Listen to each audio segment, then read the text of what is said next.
at 6:29 p.m. with myself, Councilman Patrick McCoy, and Councilman Lisa Dorsey, who is remote. Are there any comments, suggestions, petitions by residents in attendance regarding any items not on the agenda?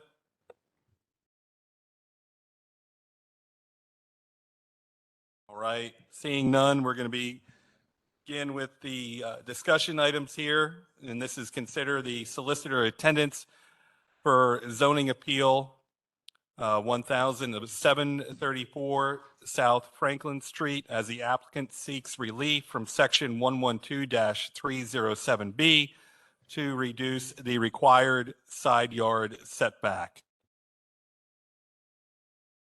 Yes, as you mentioned, this is for 734 South Franklin Street. The applicant, this is a vacant lot there now. The applicant wishes to construct a single-family dwelling on this lot, and they're requesting some relief from the zoning code to reduce that minimum side yard setback. Sorry, I was having some internet connectivity issues here. So they would like to reduce that side yard setback, which is required to be 10 feet to 3.5 feet. This is a dimensional variance. Typically, we would not send a solicitor to represent or oppose this type of application unless Borough Council really wishes to oppose the application for that said setback. So with that being said, it would be my recommendation that we do not send the solicitor for dimensional variance in this case, but certainly would leave that decision up to Borough Council. Did the neighbors have any questions or concerns about the variance at all? So this is the first time that this is announced in public, so there's no the neighbor notification hasn't been sent out yet. It won't be sent out until 14 days prior to the hearing. Are there any questions about this matter? I have none. Ms. Dorsey? None, thank you. All right, thank you. Okay. Let's move to item B, the Westchester Food Cooperative.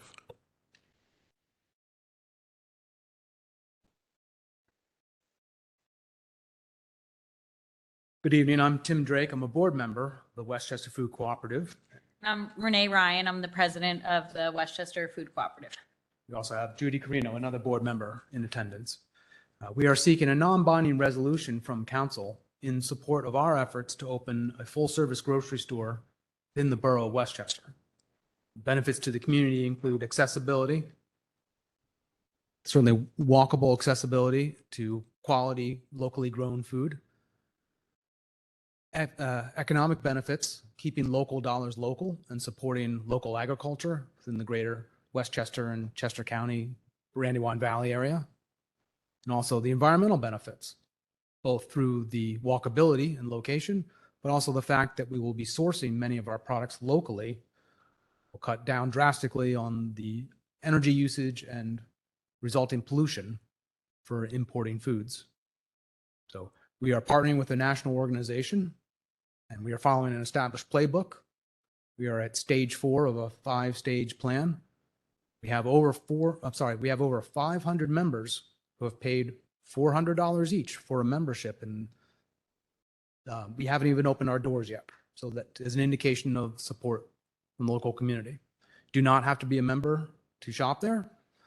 This is a co-op ownership structure, where it's a democratically run organization for the benefit of the food co-op and the local municipality. And I have a visual, if I may.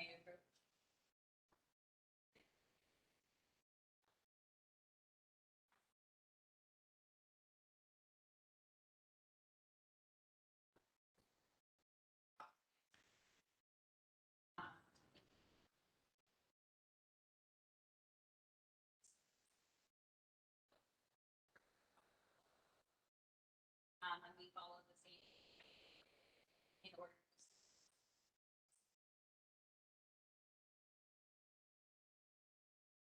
Thank you. Questions? So I'm a member of the co-op, so I certainly believe in it and hope you do well. What is your hope that the non-binding resolution would achieve for the co-op? The non-binding resolution really helps us to demonstrate support from the community and support from the community leadership, governmental leadership. That's helpful for us as we seek funding sources, especially with grant applications. It's a standing requisite that we're able to demonstrate that there is support for this in the community.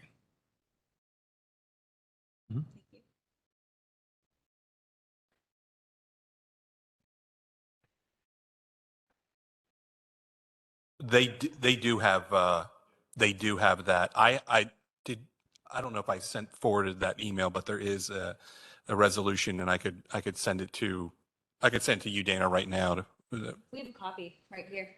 Yeah, if you please. Yeah, I don't need them. I have 2 other copies if anybody wishes to see one. Or that for a second. Yeah, if I may, for just a brief second, Mr. McGinnis, you sent this to me last night. Had a chance to review it this morning. As Will had mentioned, that it should go on the act agenda for review so we can review the resolution. And I think the solicitor should also review it. But in my reading of it this morning, I do have one concern about some wording in the resolution, and it's the second whereas statement. And it says, whereas the co-op will be the only full-service grocery store located within Westchester Borough, thus improving food access, increasing walkability for borough residents. And I understand, I'm sure I understand what they're trying to imply, but the way it reads and may be a little misleading as saying that it's going to be the only full-service grocery store that will permit in the borough. So that's why I think we need to review the resolution in some greater detail.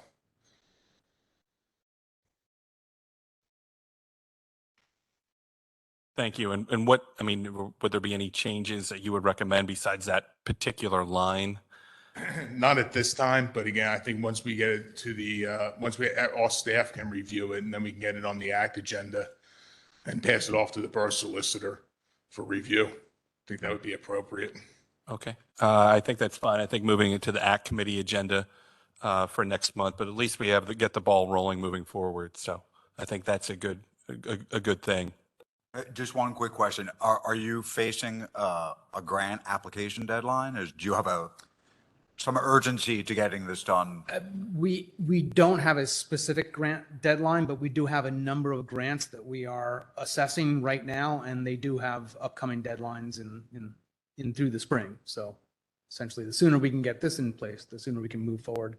And perhaps I could also add that we are absolutely open to feedback on this document and are glad to work with you folks on whatever wording makes the most sense for everyone. I have one other question regarding the food co-op. Could you let the public know where that location will be? We are at the stage where we have not secured a physical location at this time. We are pursuing a couple different ideas, but nothing has been finalized. And so this is kind of what comes first, the chicken or the egg. And this is where the financing and the location kind of go hand in hand.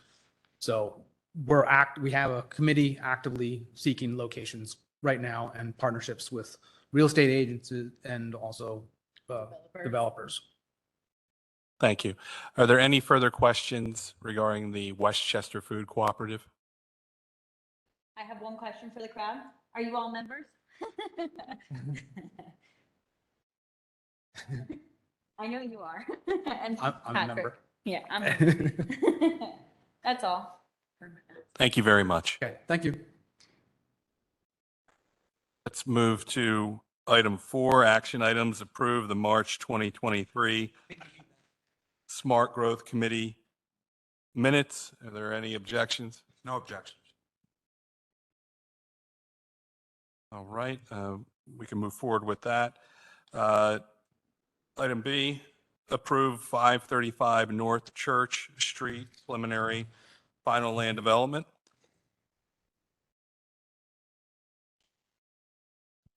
Bear with me I have to get logged back in here.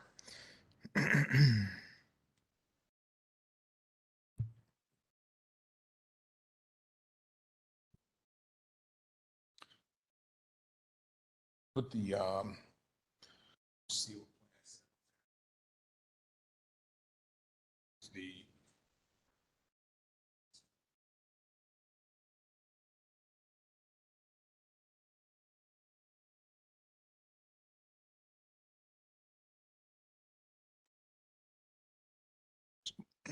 so while Jeff is getting that plan up there for everybody to see.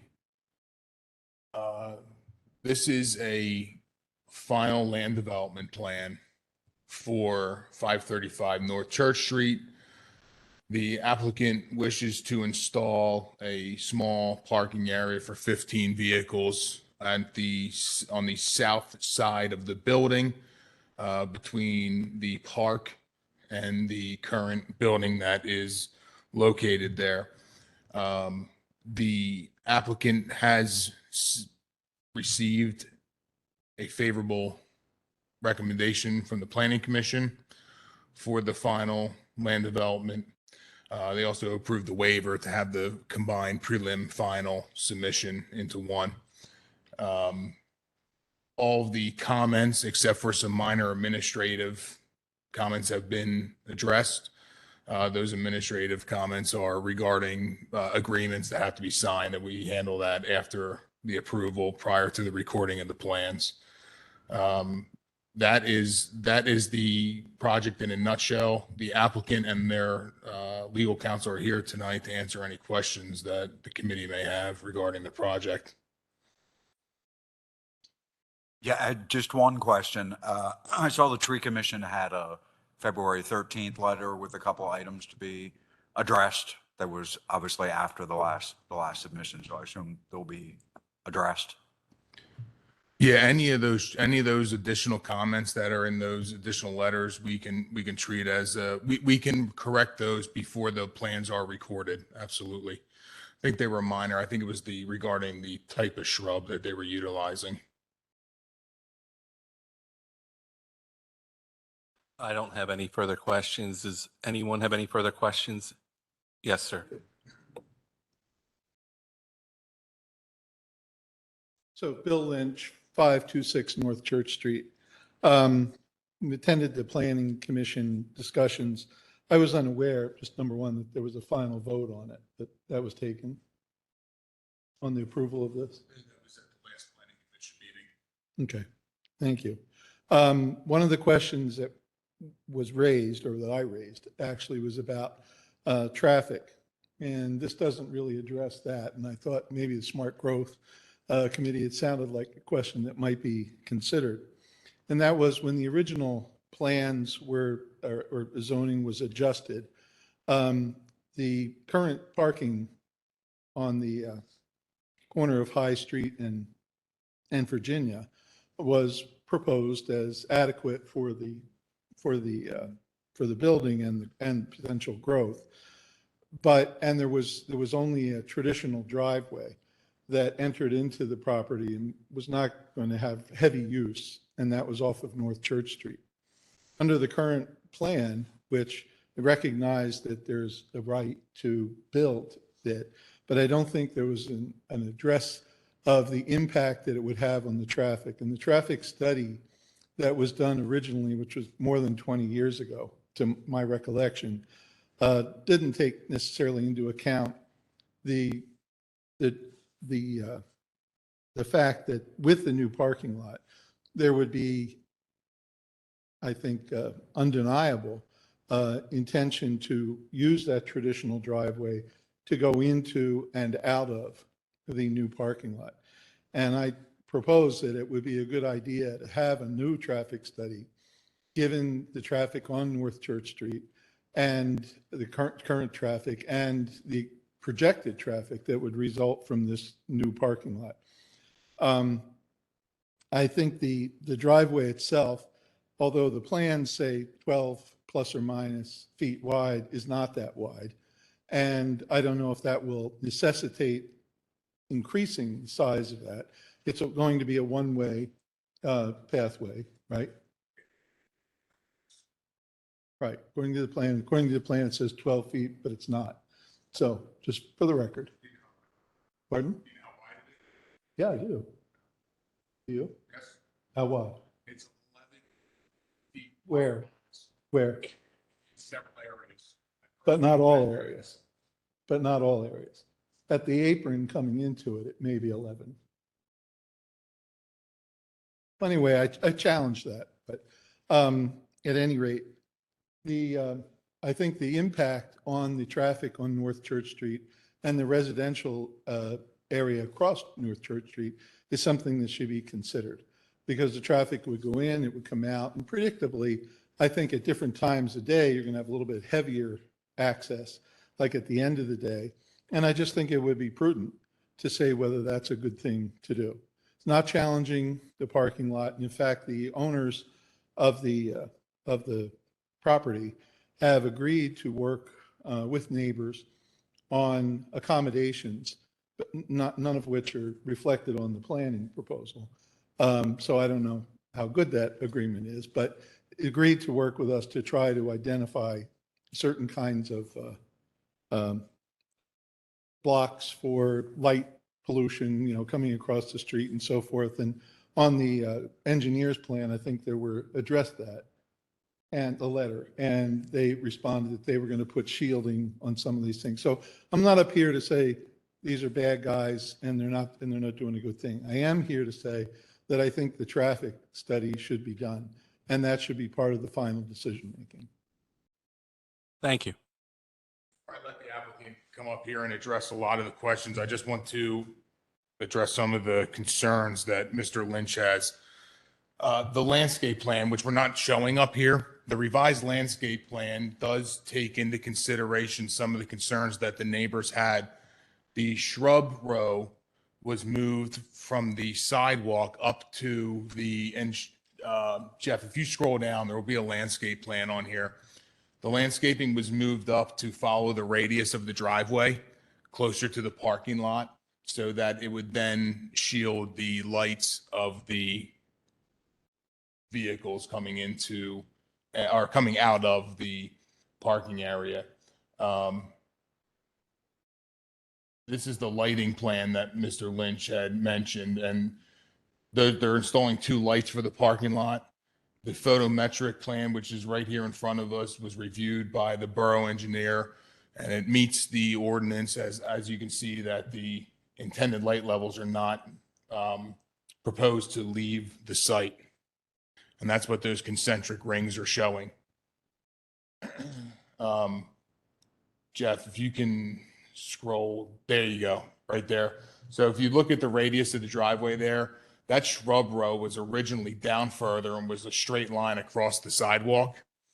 We asked them to move it up along to the radius of the driveway to shield those, have a better effect of shielding the vehicular lights that are coming out of the parking area.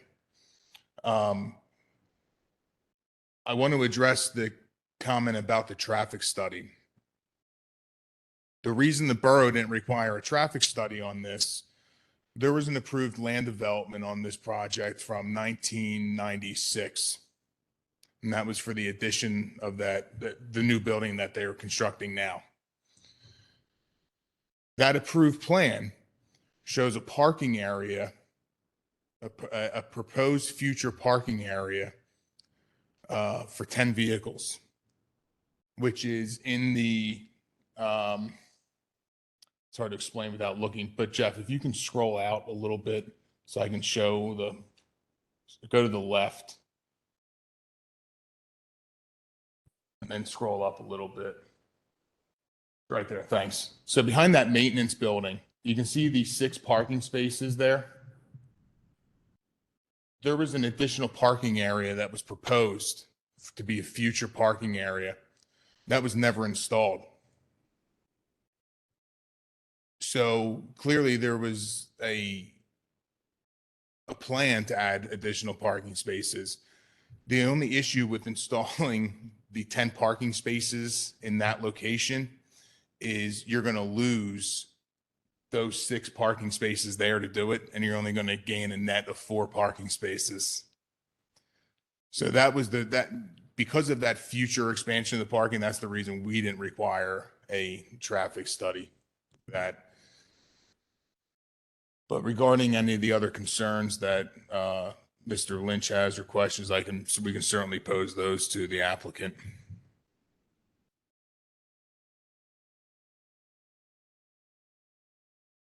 Thank you, Kevin. Good evening. My name is Ryan Jennings. I'm here on behalf of Barclay Park LLC and Mr. Charlie Walsh, who's also in attendance. I appreciate Mr. Lynch's comments. He was not at the last PC meeting, which was just last week, February 28th, but it is at that meeting that we had a unanimous 5-0 recommendation of approval for this preliminary/final subdivision plan. He and a lot of his neighbors were at the prior Planning Commission meeting of January 31st. It was at that time where the neighbors addressed concerns similar to those voiced tonight from Mr. Lynch. In addition to what Mr. Gore provided, a traffic study just simply isn't warranted under these circumstances.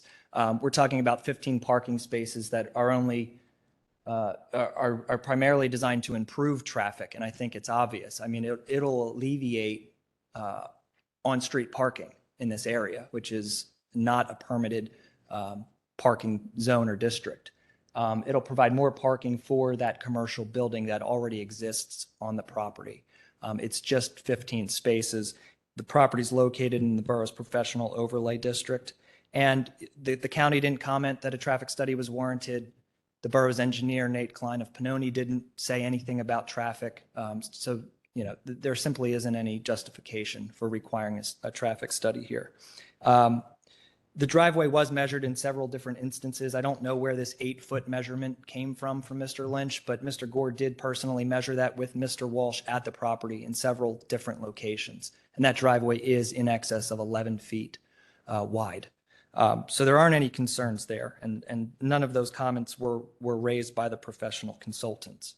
Mr. Lynch is correct that the neighbors did raise a number of concerns, all of which are being taken very seriously by Mr. Walsh on behalf of his enterprise. He continues to make offers to the neighbors to provide a guided tour of the property, and that's simply something that is just scheduling at this point. He expects that that'll occur most definitely this month, hopefully as soon as, you know, this week or next. And Mr. Lynch made a side comment about, you know, those issues aren't reflected on this plan, and my response to that would be they shouldn't be. Those things that the neighbors raised are legitimate points and they're being taken seriously, but they have nothing to do with the proposed 15 parking spaces, which comprises the entirety of this application. Those things deal with lights, privacy, security cameras, window treatments, those sorts of things. So of course, they're not going to be reflected on a plan that's dealing with a parking lot. Nonetheless, we are taking that seriously, and those items will be addressed to the neighbor's satisfaction, we hope. So that's really all I have to add. Just looking for more favorable treatment and recommendation as this thing moves forward to Tuesday's work session and Wednesday's voting session. Are there any additional questions from members of the committee? I don't have any. Do you? I have no questions. Thank you. Ms. Dorsey, do you have any questions? I don't, Mr. McGinnis, and I'm having a hard time with my audio, so I will listen to the recording after the meeting. Okay, thank you. Any further questions from the audience? Okay, thank you. I believe we can move forward with this.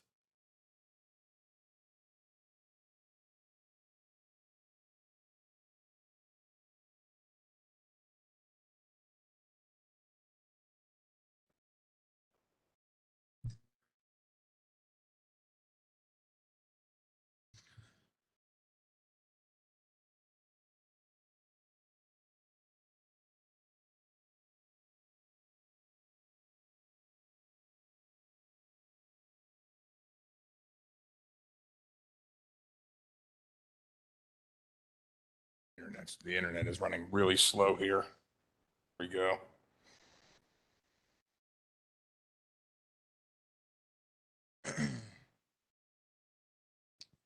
So the applicant for 732 and 734 South, me and my streets right here, Matlack, because we're just dealing with Franklin Street. So Matt, this is Matlack Street. The applicant is proposing to reverse subdivide the two parcels that are currently there. There's currently a set of twins there on those two parcels, two homes. The applicant is proposing to demolish those two structures, remove the lot line to create one parcel, and to construct 4 townhomes that will reside on that singular parcel in a condominium fashion. This is a preliminary plan approval. The Planning Commission did provide a favorable recommendation for preliminary approval. There are still comments outstanding that they need to address. There were several comments from the Planning Commission regarding the facade of the buildings. There are several administrative comments that they still need to address. We felt comfortable based on the scale of the project that we can move forward with preliminary approval based on the nature of the comments that they are going to have to correct at the time of final submission. So we still get another bite at the apple on this when they submit for final, and we will require them to have all of those comments rectified at that time. With that, I will turn it over to the applicant to answer any questions that the committee may have. Or any questions for myself, if you have any. Scott McGill from McGill Holdings. Anyone has any questions on this? As Kevin said, there were some comments that were made. We're basically in agreement with everything that is said, so we're just going to pick that up on the final. The biggest thing right now that we're working on is the facade of the building with the recommendation of the Planning Commission. We were trying to break this center section up by that bump out that's in the center is actually split between 2 units. Planning Commission is more looking toward the building that you can actually distinguish between the 4 different units. So we're really changing the center portion of that building to meet their comments. So once we have some of those from our architect back, we'll be back with those.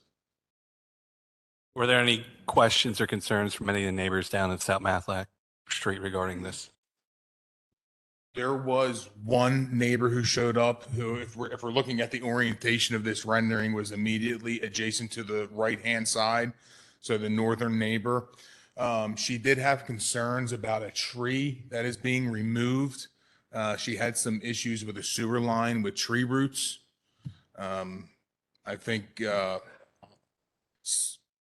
Mr. McGill's engineer was confident that the removal of that tree would help solve any root issues that she's having, if that was the tree that was causing her sewer issues.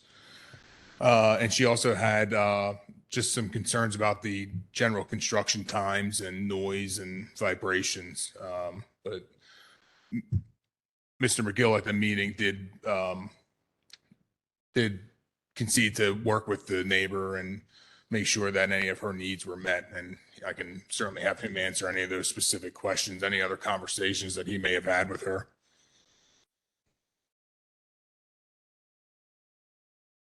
We haven't had any further discussions, but obviously, as we get on the site, we can meet with her. Obviously, the noise ordinances and the work hours ordinances, we will meet those. But any other concerns, we'll be willing to work with her and talk to her about anything. It's kind of standard operating procedure for what we do. You know, any new development we do, any new buildings, you know, and the neighbors always have concerns. So we're obviously willing to work with them and show them how we're doing everything, and while meeting all the requirements of the borough. Thank you. Any questions? I have no questions. Looks like a nice improvement to the block. Ms. Dorsey, any questions for Mr. McGill? Not at this time. This is preliminary, right? Yes. Correct. I guess my only comment was, related to the aesthetics. I see these buildings going up all over the borough, and I just, we seem to be losing our historical look and feel. Yeah, I understand. It was hard to hear you a little bit, but I think I made it out about losing some of the historical architecture. The planning commission, like we said, did have some comments regarding the facade. Mr. McGill is going to take those comments back to his architect to try and improve the facade. And we did receive the county review letter late last week, and there were some comments regarding that same aspect and regarding the existing structures that are there. So we are definitely going to consider those comments. Thank you, Mr. Gill, for that additional detail. Darrell Cook, South Walnut Street. How many total bedrooms are there in the plan? How many total parking spaces, exterior, any interior? And will student housing be permitted in this dwellings? Sure, I'll let you answer the last one. I'd have to look at the plan for the total parking, but the bedrooms are going to be 3 to 4 units, or 3 to 4 bedrooms per unit. We have a couple different options in there.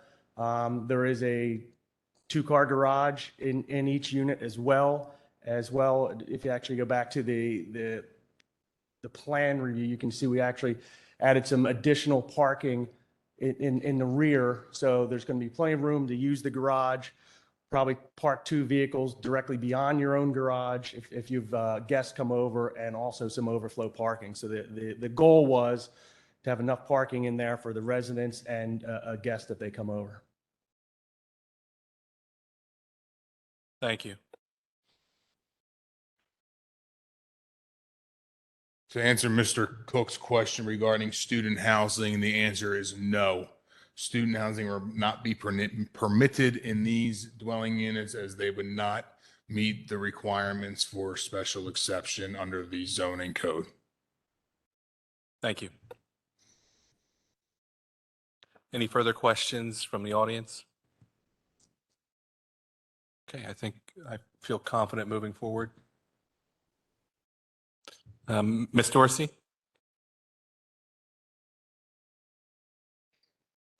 I'd like to see the questions around the facade, et cetera. Facade? Mi- Facade.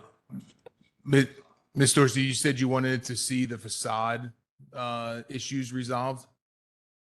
Yes, Is that prior to you voting for preliminary land development approval? are those available? This is preliminary only, so all the comments that myself, the consultants, and the planning commission had will be rectified at the time they submit for final land development approval. This is going to get a second review, and it's going to come back to Borough Council another time. Okay.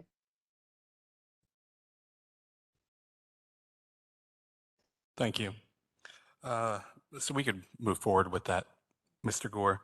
Let's look at action item D, approve the February 2023 HARB submission recommendations and 44 West Gay Street, La Scala Fire Restaurant.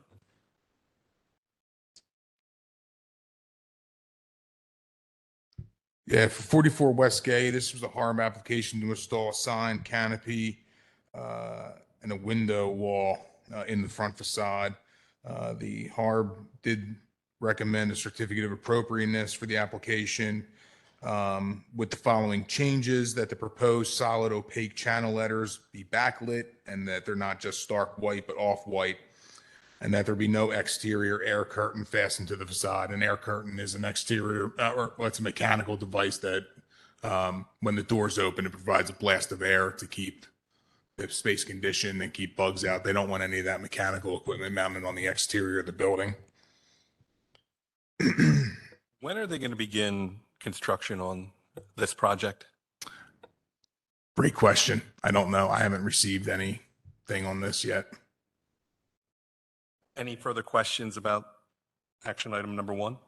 I have none. Ms. Dorsey? No, none. Okay, we can move forward with that.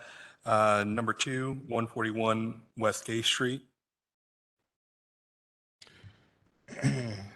141 West Gay Street was Harb application to install a sign. The Harb recommended approval with the condition that the sign can have no internal illumination. So they can certainly have an externally illuminated sign with a external fixture. I have no questions about that. I have none. Ms. Dorsey, No, no questions. any questions from the audience? Move forward with that. Other business, any other business out there? Questions, concerns from the audience? Ms. Dorsey? I have none, thank you. Okay, we could move to adjourn.